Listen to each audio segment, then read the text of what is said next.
What's going on, Commanders fans? I am not Jack Sperry. Joey Peterson hanging out with you guys today as he enjoys his vacation, just doing a little bit of fill-in work. But on today's show, we're going to talk about how Monday's Blockbuster trade affects the Washington Commanders and if that could possibly mean a TJ Watt trade is in the works. Before we get into any of the content, though, make sure you guys are subscribed because today the Cowboys Report raced us to first to 50 subs. And I don't know about you guys, but if you hate the Dallas Cowboys, this is the perfect way to get back at them. Go ahead and hit that big red sub button. It's free, and it locks us in right here at the Cowboys Report for daily free, the Commanders Report for daily free content. Hit that subscribe button and join us right now. So this was the trade that went down. It was the biggest trade that I feel like the NFL has seen in a pretty long time. Jalen Ramsey and Jonnu Smith go to the Pittsburgh Steelers from Miami along with a 7th-round pick. The Dolphins get in return Minkah Fitzpatrick and a 2027 5th-round pick. And if you know anything about the National Football League, trades like this tend to send shockwaves through the rest of the NFL. Because then you look at the team needs for everybody that left that one team and went to the other one. And then the free agents start to get picked off, and usually it means other things start happening around the NFL, and it usually happens pretty quickly. And right after that trade went down, Adam Schefter tweeted out and said, sources, in recent weeks, multiple teams have been discussing whether they want or they can trade for Steelers standout TJ Watt, who skipped the team's most recent minicamp. Pittsburgh hasn't shown any willingness to deal Watt so far, but he's unhappy with his contractual situation, and sources believe outside team interest is likely to increase given today's trade.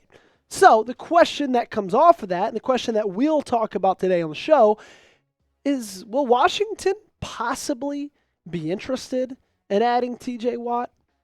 We know that they were interested, or at least have been at least a little bit interested in Trey Hendrickson. I think the biggest thing of all is we know that this is still a really big need. And it's not like this is a team run by a Mike McDaniel or a Sean McVay. Any of those offensive gurus, right? No, this is a team run by Dan Quinn, a guy who values the edge rusher position, who loves the edge rusher position, who's coming from a place in Dallas 2 years ago where he got to coach one of the best in the leagues in Micah Parsons. And now you look at this group right now, and you kind of say, they're fine. I don't think they're anywhere near good enough. Andrew Filipponi, one of the Steelers insiders, tweeted out the day after the trade and said, source, I had an agent tell me this is TJ's way of requesting a trade without asking for a trade. They want teams to make trade offers without the hoopla of making a formal trade request. Interesting theory. Stay tuned. Now, Andrew Filipponi has been wrong before, and I'm one to, admit that. I'm one to even show you it right here on screen. August 7th, 2024, my mom's birthday, by the way. The Steelers have a verbal agreement in place with the 49ers for Brandon Ayuk. All the terms of the deal and contract details are being hammered out now. The wide receiver is coming to Pittsburgh. Of course, he was dead wrong on that one. However, a broken clock is still right twice a day, and he tweeted a week before the NFL draft, Derek Harmon has emerged as the clear favorite to be the Steelers' first-round pick. He's a total package. Art Rooney has been very vocal about Steelers addressing the defensive line, something that didn't happen in free agency. Stay tuned. Of course, 8 days after that tweet was sent out, guess who was wearing black and gold at the end of the night? That's right, it was Derek Harmon. So he's been right before. Could he be right again about TJ Watt? Should Washington trade for Watt? That's what I'm going to ask you guys. We can talk about it as much as we want. I can talk about it all day long, but I want to hear what the faithful have to say. You let me know in the comment section down below by giving me a yes or a no. When trading for Watt, there's really two things you have to keep in mind. Number one, the draft compensation is going to be pricey, right? You're going to have to give up a first rounder and probably multiple draft picks. And right now, that's not really a luxury that Washington necessarily has. And then after you get him in the building, you're going to have to sign him to a new extension. We'll talk money in just a little bit. Let's talk draft picks first. Andrew Filipponi. Again, ESPN's NFL Jeremy Fowler talked to NFL GMs who said TJ Watt is worth a first-round pick and a day 2 pick in a trade, probably more third-round than second-rounder. Now, I don't need to tell you how little draft picks Washington already has in 2026. So that might be the thing to rule out this trade in general. Now let's talk money. I think that Watt wants what Garrett got. He might want even a little bit more than what Garrett got. If you remember, Myles Garrett got paid, ladies and gentlemen. He got paid more than I think anybody was expecting him to. Because the kind of way that this works, when you're a top of your position player, you usually look to get just a little bit more than the next guy, right? So at that time, Danielle Hunter was the highest paid edge rusher. Everybody kind of thought what Myles Garrett wanted was $36, $37 million. They kind of just want to say, hey, I'm the highest paid edge rusher in the National Football League. I'm the highest paid in my position. Well, he ended up getting $4 million, $4.5 almost million more than Danielle Hunter was getting.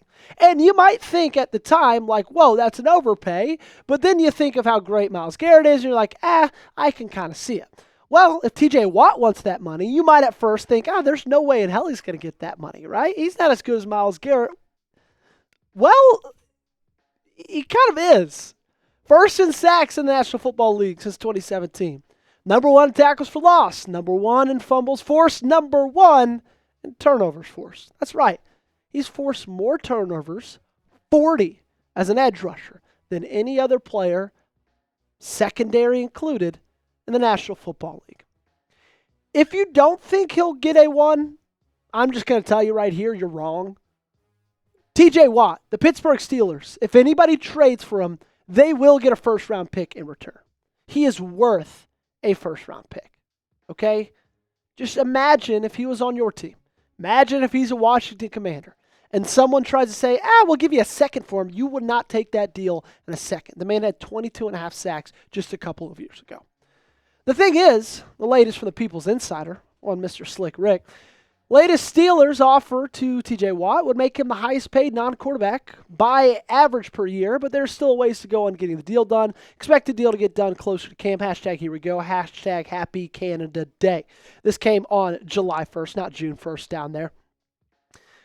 So basically, Ricky, as we like to call him, the People's Insider, he's a guy who has a lot of scoops. Let's just call it what it is. He called the trade for Jalen Ramsey. He called that before it even ended up happening. Okay? He also called the Jalen Ramsey trade the day before the Dolphins said they were going to trade him. He called the Aaron Rodgers signing. He called the George Pickens trade. Weirdly enough, he's got a lot of those inside scoops when it comes to the Pittsburgh Steelers. And so I've got reason to believe that what he's saying about them, having offered a deal and them having an official deal on the table, I've got a reason to believe it's already in there, Moose. It's the USA shirt. Yeah, it's already clicked on. And so I've got a reason to believe that, he might actually end up being right. But obviously, we're going to have to wait and see how it all shakes out. What I do know will happen is Friday's going to come, Lord willing, and the 4th of July is going to be here. Some call it the best holiday of the year. I'm one to say it's easily in the top 3. If you want to support the burgundy and gold and also support the stars and stripes, you go ahead and go to chatsports.com/WASUSA and get your Washington Commanders USA shirt today. If you want to look fresh at the barbecue, you got to act fast, okay? It'll come to you as quickly as it can get there, and you'll also be the best-looking one at your family barbecue. Chatsports.com/WASUSA. That link's in the comments and description of today's video. So if they don't end up trading for TJ Watt, which from the latest from Slick Rick, it sounds like they might not. There's still some really good free agent options available, in my opinion, on the free agent market, okay?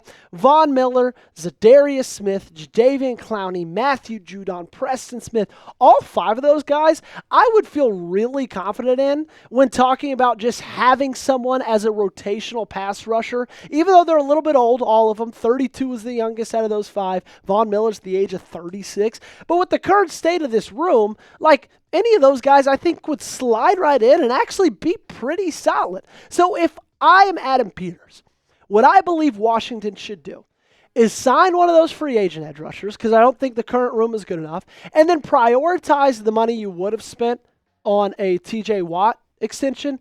Prioritize signing Terry McLaurin. Just get this done already. I'm so tired of the back and forth and the updates like, things are going well, things aren't going well. Just sign the man. He deserves it. Now, currently, looks like he doesn't have a care in the world. Enjoying vacation, just like one Mr. Jack Sperry. Now, I don't think Jack Sperry is wherever he is right now. I actually know for a fact he's in Minnesota, and let me tell you a secret. That's not Minnesota right there. But it looks like he's not worried things are going to happen. So, if I'm Adam Peters, I'm making sure he gets his money, and I'm just signing one of those free agent edge rushers. Which would you rather? Let me know down below. Would you rather them trade for TJ Watt? If so, type TJ. If you rather them sign a free agent and then pay Terry, let me know in the comment section by typing those TMs. I'm going to get on out of here. Appreciate you guys for hanging out with me today. Make sure you hit that subscribe button. Lock us in for daily coverage.